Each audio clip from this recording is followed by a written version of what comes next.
कारण ह्या अपघाताला तुम्हाला सरतेशेवटी माझं म्हणणं असं आहे की जोपर्यंत मी इथला माणूस म्हणून इथला जनतेचा एक भाग म्हणून जोपर्यंत मला ते जमत नाहीये, माझ्याकडनं वळत नाही, तोपर्यंत नाही होणार. सरकारच्याकडनं सगळ्याच गोष्टी तुम्ही रस्ते आम्ही बांधून दिले तर बाकीच्या गोष्टी आमच्याकडे येतात ना. तुम्ही सगळे बाकीचे कशा सुविधा देणार?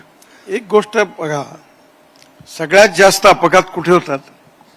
रेड सिग्नल असताना स्कूटर घेऊन निघून जातात. रस्त्याच्या मध्ये खऱ्या अर्थाने जाता येत नाही पण चढतात, त्याच्यावर उडी मारतात.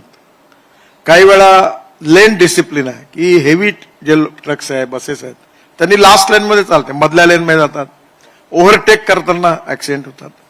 या छोट्या छोट्या गोष्टीमध्ये जर लोकांनी सहकार्य केलं आणि नियमाचं पालन केलं आणि मी नियम तोडणार नाही अशी कमिटमेंट केली. आम्ही एक प्रतिज्ञा घेण्याचा कार्यक्रम करतो की मी रोड सुरक्षेच्या कामामध्ये मी कुठल्याही प्रकारे व्हायोलेशन नियमाचं करणार नाही.